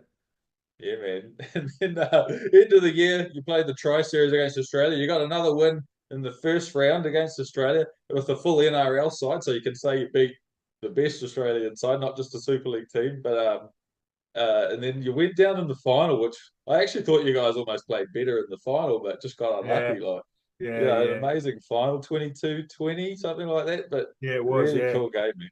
Yeah. No, it was. It was a. Yeah, I thought I could because I thought we did it pretty easy in the first game. Not easy, but and probably when we played them in the the first round, like Yeah. and they had they made a few changes, for the second, for the final. Okay. So that probably didn't help our mindset. But yeah, no, that was a that was a pretty it would have been nice to Would have been. get that win too, but um, yeah, I remember the first game where they had they made a fair few changes for the for the final, which um, which they ended up winning. So, but yeah, I thought that was a really good contest. Both of those games against Australia. Yeah, Yeah, and unfortunately, I think it was the following year you had the World Cup, got a bit of a hiding in the final. yeah. I think it was like 40 to something. So, yeah, what's it like though going to a World Cup final? Play Australia in the biggest game for international footy. I, yeah, that was 2000. That was at Old Trafford, the final. Yeah, That's right. and um, I mean, we had a really good tournament to get there too, and they were just, I think, right from the get go, they just had us under the pump. Like Yeah. I remember down our edge actually, they just kept pumping Gidley, who was on our side of the field, and they kept coming down to Gidley, coming back to Gidley, like for their attack. And I remember it was like we were under the pump. We couldn't get out of our they call it get out of trouble or get out of our yard. We just couldn't, would make an error, and then they would be have pressure on us again. So no, it was a disappointing way to end a really good tournament, I thought, for us. I remember I did my ankle really badly during that game actually, and Okay. I think I might, I got it strapped up and tried to keep going on, but it was in a bad way for a good part of the game, which Only was poor fella. pain in the backside. Yeah, well, Holding it just around shows the the ankle. ultimate professional you are. Carrying on anyway. And speaking of that, I have to ask you, I've heard over the years you were like meticulous with your preparation and setting alarms to drink water through the night and hydrate and everything down to a T. What were you like as a roommate and being the ultimate professional? How you prepared for games? You probably have to ask, my roommates. They probably did, they probably didn't enjoy it a great deal.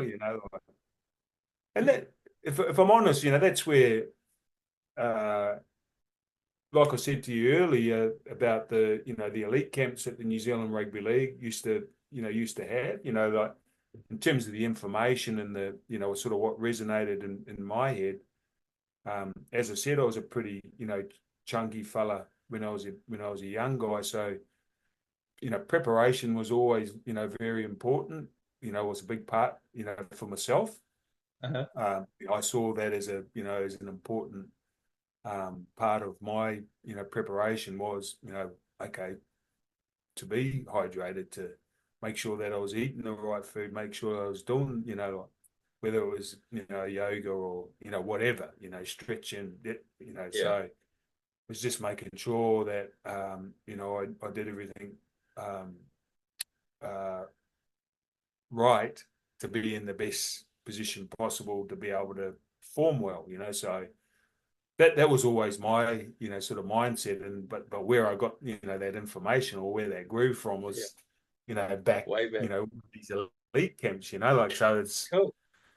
that sort of information, like that's where it sort of, and as time progressed, obviously the information got a lot sharper and more efficient. And Yeah. um so that's where I guess it was born from, Okay. like. And but yeah, again, in terms of um, some roommates, yeah, I remember I had one roommate, and I had a fair few uh, in the bathroom. There was a fair few containers of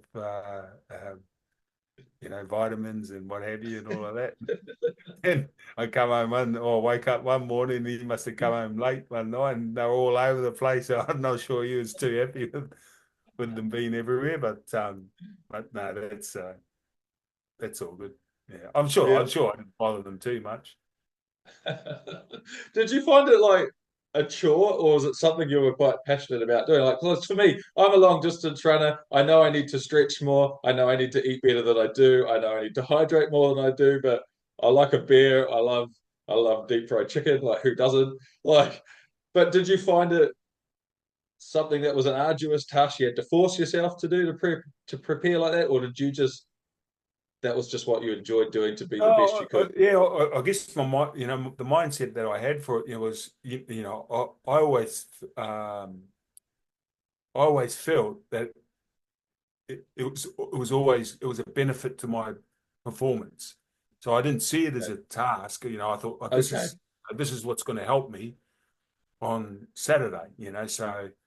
And it's a bit like, as I said to you earlier, about the guy who taught me, when I was at the Magpies, about the lifts, like power clean, squats, deadlift, like, so I remember going away on the 93 tour, like, and I'd have to try, and that was my very first tour. Um, and I was going into the gym, and I remember the English team actually turned up at it was at Allen Road at, Leeds there, and the English team, I was in there by myself doing power cleans because it was part of my sort of routine. Right. And they'd come in the day that, it was like our day off, and they'd come in to Yeah. do some weight, I'm thinking, and they've all walked into the room. And I remember Dennis coming through the door, like, he's going, what the hell's he doing here? Like, like, so I sort of had to, like, and I gave him a look like, well, I'm not going anywhere, like, but I just, to me, it wasn't about, it wasn't a task. It was Okay. okay, this is like anything else, like, putting the air in your tire, you Cause and know, effect. Yep. yeah, that's right. I need, I have to do this, or I want to do this because I think it's going to help my performance, so Okay. That's what I that's want how to I know. looked at it. So I was never, like, I still, practice yoga now, like, so it's, Yep. which I was doing all those, and I find it the same thing. I think it helps, it Yeah. helps me now, like, still go for, for runs and, Yeah, man. exercise. So I think it just becomes a part of, lifestyle, as you would know, being a runner. Yeah. So yeah, I certainly didn't see it as a task. Nice, nice. I see it as a task. Yeah. Sometimes when it starts feeling like that, you need a day off. Yeah. Yeah, man, I absolutely agree. Right now, right. So you went to Hull FC to finish your playing career for 1 year. You go and win yourself a Challenge Cup with Richard Swain again, and Mossy Tony's there. You got Nathan Blacklock, a guy who carved you in the first half of the grand final. So, what was the decision to go to Hull FC? How did that come about? Why Hull? How did you get there? And the whole Challenge Cup, man, how amazing was that? Yeah, I mean, well, the decision come about because they had a like young back rower coming through at Melbourne, Ryan Hoffman. Ah, So, yes.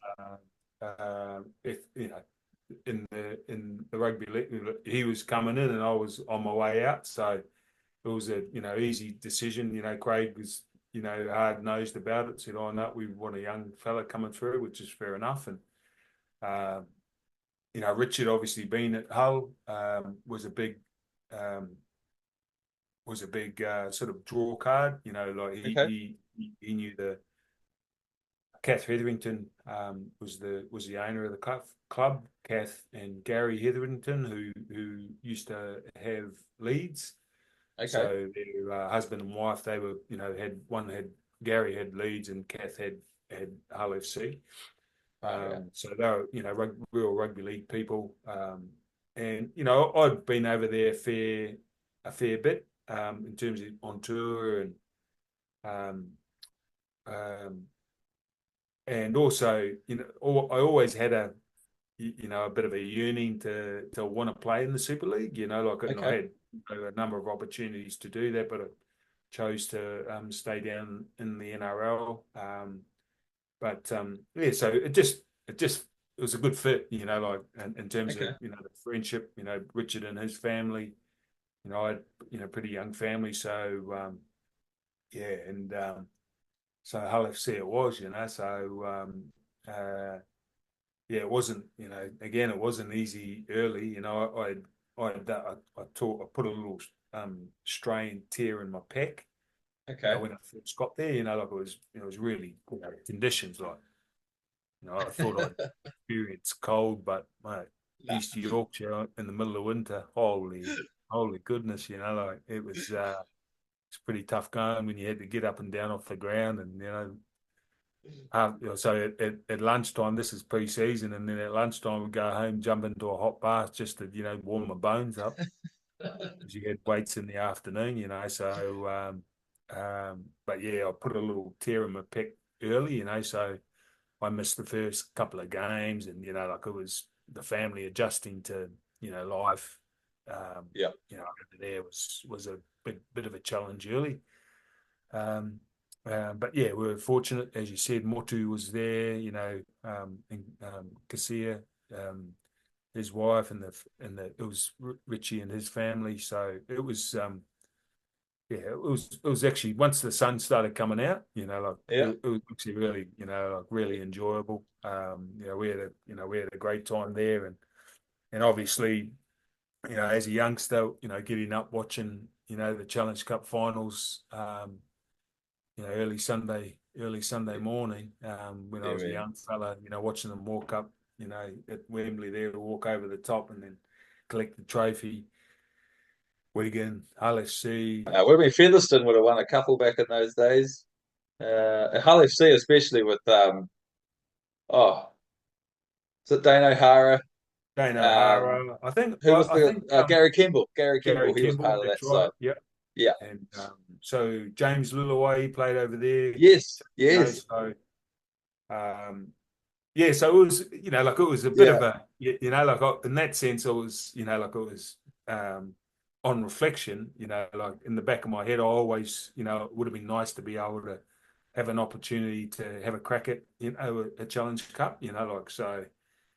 And yeah, so, and I really enjoyed my time there. They were like there were only a couple of sort of boys that were outside of the whole, sort of locals. Okay. And or there was a number of, Richard Horn, Graham Horn, they were locals. Paul King, he was a local. Kirk Yeaman, Okay. like, so it was really nice to go there, someone with a bit of experience and be able to sort of pass on, what I thought, would help them, like Okay. from a footy sense and from a, so I really enjoyed that, and sort of got a real what's that? A real liking to these local boys. Like Yeah. trying to get the best out of themselves. Like so. Mate, and again, it's a bit like the 99. Like Yeah. sort of I don't think the Challenge Cup draw. I don't think we ended up having like all our teams that we played were Super League teams. Like so, Okay. which at that particular time, 2005, I think they changed it where Super League teams come into the draw a bit later. I think that's might be the case, but back then, like you could have drawn a championship team or Yeah. first And division flog team. them. Yeah. So Batley or some, I don't, like I don't, I'm not too sure, but I just remember all of our draws were Super League sides, so Right. and so they'll, obviously always, a challenge, like, and and I just thought, as it sort of, as we gained a bit of momentum, like in terms of that tournament, it's always obviously because once you win one round or the first round, then all the names go into a hat and get drawn out again, and then Yeah. but sort of as we're knocking over, like we end up playing Bradford, one stage of that campaign, Wakefield, who weren't, probably up there with some of the other teams, like, but it just sort of started giving us confidence, like, Okay. and yeah, no, oh, it was, and we played St. Helens in the semi-final, Yes. and they were supposed to, run over the top of us, they James Graham and their team, but it was a, like it was a, like it was a pretty, it was a hot shot footy team, Yeah. their team, and like if you have a look at ours, like again, I know it's a bit of a common theme. It's a bit of a ragtag bunch of blokes, and Richard Whiting, he was a centre, like he was built like a minute to six, he was like, he was like that, playing out in the centre. I'm thinking, geez. I remember when I first turned up at Hull, I'm like, mate, my wife could bench press more than this bloke, um, but it was one of those, but they were just, well, to me, what I loved about them, like they were just, like could knock Just the about. lads. Yeah, you Yeah. good lad, and Yeah. they would have a crack, like. Yeah. So, and it was a really good game actually against St. Helens, like, and uh, and that was the semi-final to go to the final, like so, and like once we got to the, I remember going to the final, and obviously we were playing Leeds, and it was at Millennium Stadium in Cardiff because Okay. I'm doing a reno on Wembley, Correct. and yeah, it was magic, again, like it was, a bit, like a bit of a Surreal. child, yeah, bit of a childhood dream, to be able to actually, Yeah. yeah, there's one thing playing in a Challenge Cup final, but like it's a lot better winning them, like so. I remember in the tunnel, like, and they were the hot favourites again, obviously Leeds, that had all the English superstars, and I think Marcus I was playing for them too at that time. He was former teammate. Yep. Yeah, yeah. So and they had a couple of young guys in their team, and they were and we were in the tunnel, because we were, had to wait in the tunnel alongside each other. You remember you see it Wembley, how they walk out together. Yeah. They had three blokes in the tunnel, and I won't mention their names, but they were getting stuck. I was way at the back, and they were getting stuck into our lads, like Right. just being show offs, like. Oh, mate, I had steam coming out my ears like you wouldn't believe. I feel like going down, because I was just about 5 meters, 10 meters down in front of me, like. But there's, just carrying on. I think you little pricks, you wait till we get out on that field, I'm gonna. Save it for the field, Steve. Save it for the field. But it was just, like it was just one of those, like I'm thinking, but our lads were really good about it. They were just, they were just fake, happy to be there, wanted to, but I just thought, and anyway, that in the game, like it was a beauty, like it was a real, and I thought Motu Tony, like I thought Mutz, like changed the game for, like again, there was a lot of great performers. I thought Swar was, Richie was really good, like, but I thought Mutu, like this, changed the dynamic of the game. He was so direct in his, the way he carried the footy, like, and he just, I thought he made a real difference for us, and Yeah. We ended up winning, like so. By a point. Yeah, by a point. 1 point. You love the close finals, don't you? Oh, man. Yeah, that's right. So, mate, it was, and it was, like, and again, I guess, my joy was, not only for, obviously I was always, watching them when I was a kid, or was always, wanting to be a part of that. But it was, Right. to me, it was for the, these boys, like Richard and Graham Horn, who were locals, Paul King, who was a local, like these lads who have been Kirk Yeeman, who, I don't know, he's from Hull, but, they're kids that have been brought up, through Hull, like, and to see the enjoyment that they got out of it, so that was, that was really, I really enjoyed that. It was a real good, but and we went, stayed that night and then travelled back the next day and then had a civic reception, the following night, and there was about 14,000 people in the square, or something like that, and it was fantastic. Yeah, really, Yeah, really man. neat. So good. Now I got to give you a bit of stick about the final game you played in, which was a semi-final. You got absolutely walloped, My, 71 my nil. Yeah, well, here's the kicker on that one. That was my very last game of footy, and I got sent Yeah. off after about 4 or 5 minutes. Yeah, so it was a And high it's, tackle. Yeah, and again, it was a high tackle on Stuart Fielden. So oh yeah, yeah. trying to get him on the show actually. Yeah. Yeah. Ask him about it. Oh I'm sure he stayed down intentionally, but yeah, not one of my finest moments, to be honest. But I remember going up, and so that was about. So I had to, I had to sit through another 75 minutes of footy, and I thought, oh, I'll go and have a shower, and I'll go up and sit in the coach's box, and then the score started going up and up and up and up, and then at half time, I thought, shit, I don't think I better go and sit in the just coach's go box. home, mate. Just go home. So it was not quite the way I wanted to end me play me last No, game, but that's what happens sometimes. it is what it is, right? So how did you get into coaching, and how did you feel about retiring when you made that decision, and then move into coaching? Yeah, the coaching part sort of come about by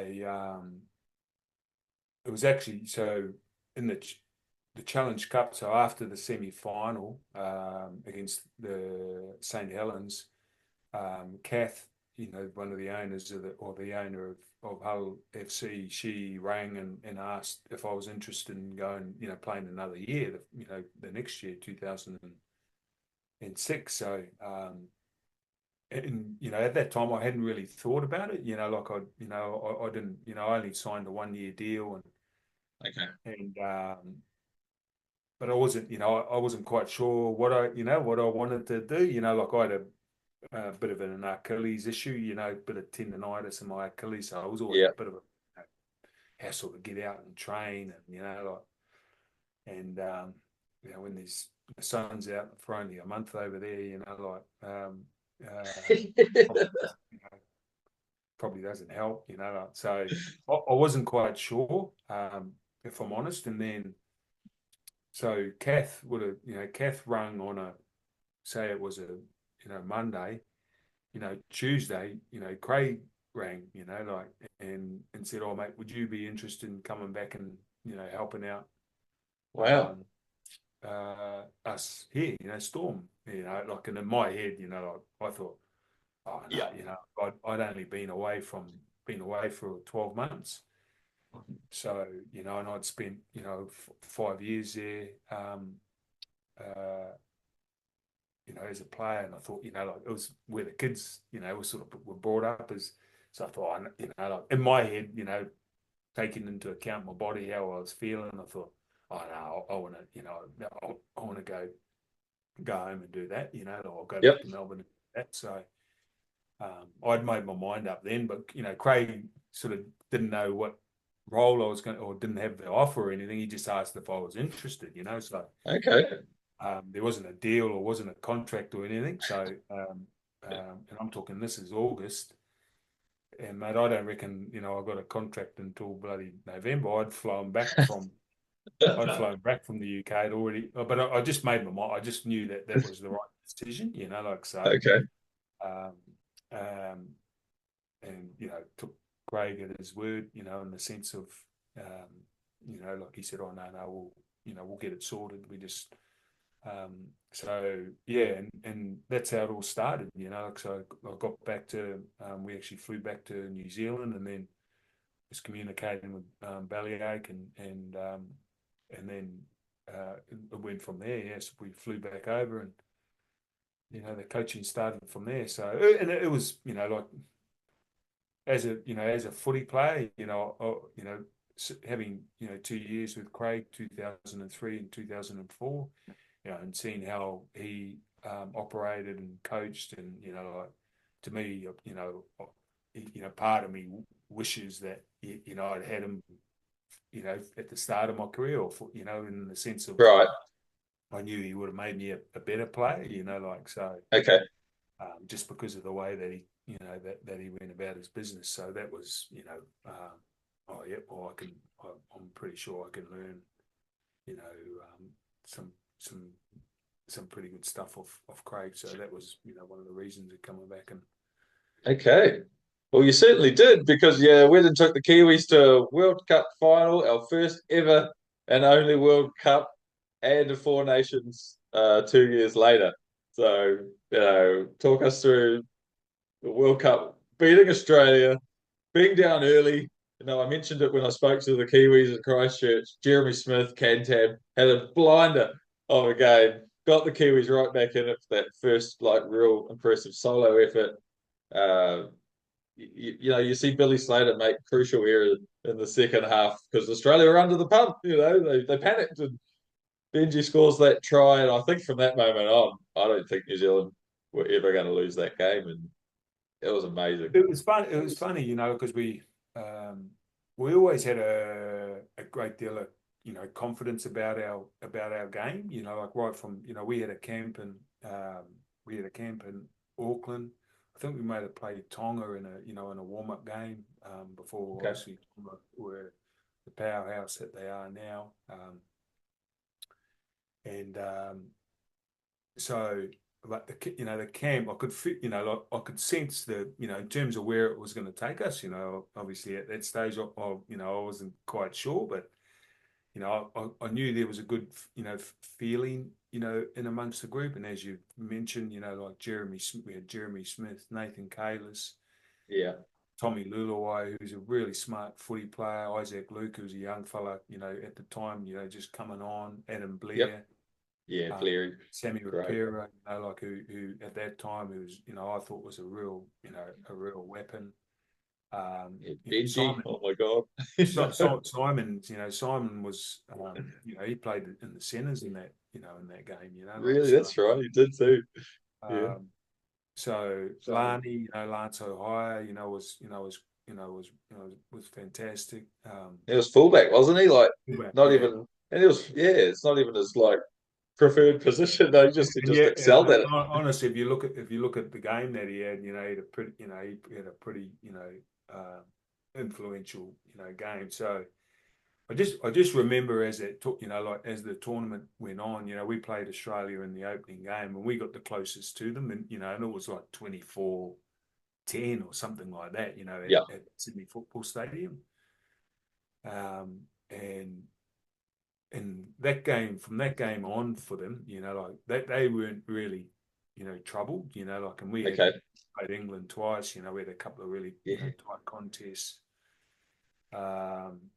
And so again, the week was, like trying to take them or get them in a position where they hadn't been in, like nearly 6 weeks of footy, because Yeah. they hadn't been, tested, and again, that's a lot easier said than done. Yeah. So the point that you make there, once we sort of got them into a position where they were making, uncharacteristic,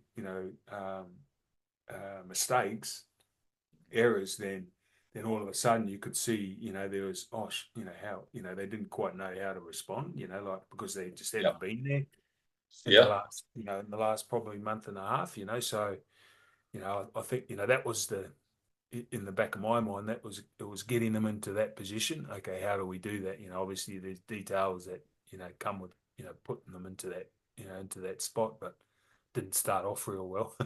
No. But yeah, but there were a number of moments in that particular game. I remember David Fa'alongo, putting inside pressure on Lockyer and forcing an error. Yep. The one he said is Jeremy Smith. I think he might have ankle tapped Thurston and the ball spilled out. There were just moments in that particular game where boys were making efforts, which Uh-huh. if it would have been very easy for them, not to make them, but Uh-huh. so and they were really influential in the end. Those little moments, ended up adding up to a really special night. Obviously not only for the team, but for our game. So Yeah. that was it was, if I'm honest, it was a bit like um, the win in the Challenge Cup. Like for me, I could, like it was for everyone back home who was Yeah. watching rugby league, people who like grew up supporting the game, and like who hadn't had that feeling of joy around our footy team, like for a long, long time, So those, that's why I had a smile from ear to ear, like I was, because I Yeah, knew man. how much it was, Mate, it's my favorite sporting moment to this day. Being a league fan, doesn't get any better than a World Cup. Nope, yeah, yeah, that's yeah. it. That's amazing. Yeah, yeah. No, it was a wonderful, but the whole experience, that whole, 6 weeks together, was really, really, really special, and obviously, spending the opportunity to work with Wayne too, was Yeah, man. really great for myself and the team too. There's no doubt about it. Like he helped us in terms of gave the group, he gave me confidence. So if he was giving me confidence, like he was giving the team confidence too. So Yeah. and I really am, truly grateful for him, helping us out that way. So, but no, it was fantastic. Yeah, man. So you've had the highs of a World Cup and the Four Nations, but what do you go through when you took on Parramatta, for example, as your first NRL coaching gig, and you're on your own here? You don't have Wayne Bennett, like, and you don't have the roster either. Like people forget, you didn't quite have the cattle at Parramatta to make a dent on the comp. And what do you go through? And even at the Warriors, by the time you'd left the Warriors, like because you went through the whole COVID thing, that must have been Mm. so hard. And then you've got like how much pressure is on an NRL coach when the results just aren't happening. Oh, I mean, there's, the pressures, immense, like it's about, there's so many parts to it, like, the point that you mentioned, the list, obviously, the Parramatta experience, and if I'm honest, and I would be the first to admit it, I wasn't, quite ready for that particular role, like, No. and that's my own fault in regards to doing my due diligence, like making sure, like looking across, what at the time, it was pretty disruptive in terms of the board and, all that sort of Okay. carry on. So there was always a bit, there was always more than what, or there was always a lot going on, at that footy club in my particular time there. So it was a real Right. challenge. So, um, um, but again, like I was lucky enough to form relationships with people, during my time there that, they're special people in my life now, like say, Yeah. the point that I'm making, it's, yeah, there are some moments which are not so good, but Yep. there's always a positive to take out of every situation, and that's I guess that's my that's always been my mentality is that like take the learnings take the learning from those experiences, and there's always always a positive in it, and Yep. but yeah, when you're in it, when you're right in the middle of it, it's Must be rough, bro. yeah, it is. Like there's no doubt about it, and probably like you're so focused on trying to fix things and get things sorted that there's if you got a family, particularly a young family, and you forget how to fix them too. Like so Yeah. that's that's always a whilst you're in it, you're probably not conscious of that. Because you're just trying to grab your next breath, like so yeah, Poor fella. they're challenges, but that's the reality. That's the job, isn't it? Like Yeah. but I think you look around at the competition, and that's why the very the great clubs, and you look at Penrith and Yeah. Melbourne. That's why they challenge Roosters too over the last that's why they challenge consistently Yeah. nearly every year. The last 4 years it's been one club. So and that's why they are that way, because they have the whole process worked out. Like in terms of the coach and the support people around them, and the whole situation worked out. Yeah, man. Well, there was a really nice season. Was it 2018 when you took the Warriors to the finals? You had a 5-0 start to the year. That was a you said you got Sean Johnson, you got Roger, Isaac Luke, all humming, and I think it goes to show if you got the players, and everyone gels, and you've got a good game plan that suits your players.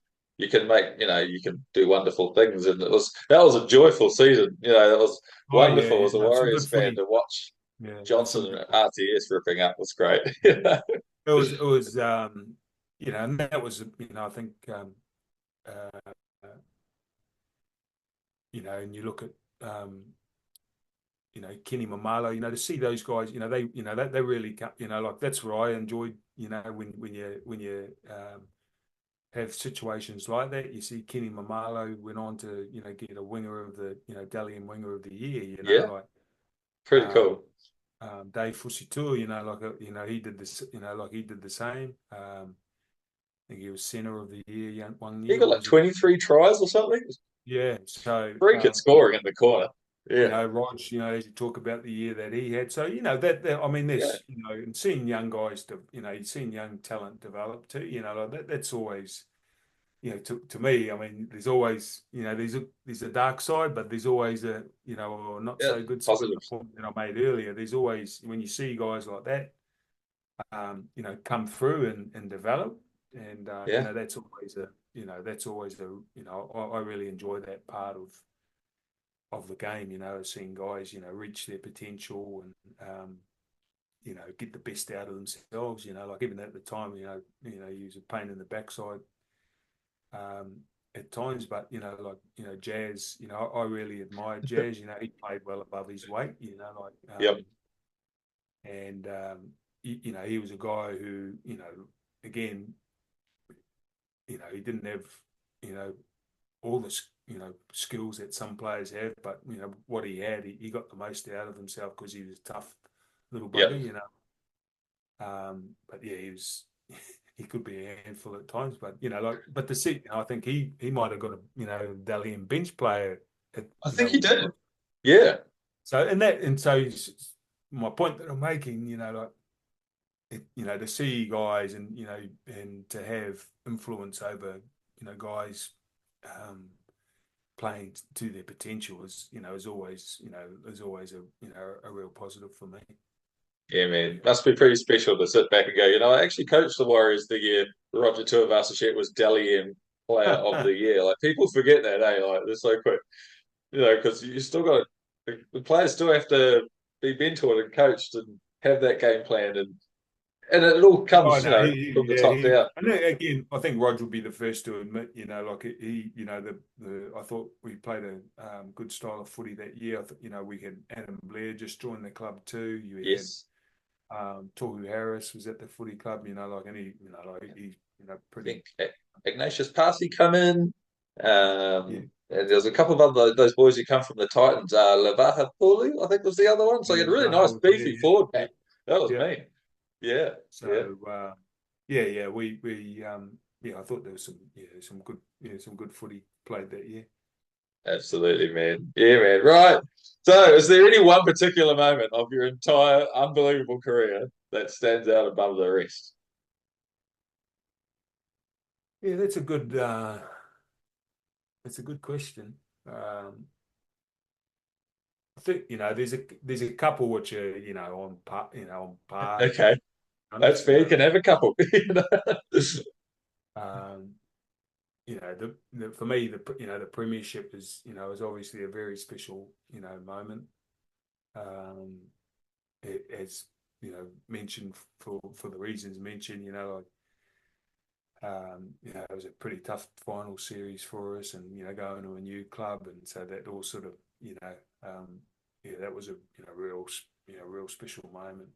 The World Cup, was coaching, helping, in 2008 was fantastic. Yeah. The Challenge Cup, I know we've spoken in detail about the Challenge Cup was really special too. When we won the Four Nations in 2014, that was in Wellington, where obviously where I'm from, so Yeah. when we won that, and we beat Australia in the opening round. We went to Whangarei. We just won against Samoa up in Yes. Whangarei, and then it was a close game actually down in Dunedin against England. And then we went to the final in Wellington, which was that was a great week. Sort of being at home, in Wellington, and then getting the win in Wellington, and then the following there's a fair few good moments, isn't there? Yeah, man. And the following year was the Anzac Test. Yes. We got rained out on a Friday, and then we got postponed till the Sunday, and we ended up winning, that one pretty convincingly, So, and the way the Pretty boys cool. played, I thought, that was, it was probably one of the best games of footy that I've seen the Kiwi team play. They were just, we were just, humming that day. Yeah, man. So I know there's a few, but they sort of all. They're all Melbourne, amazing moments, not just for you, Melbourne but the for same our thing. country.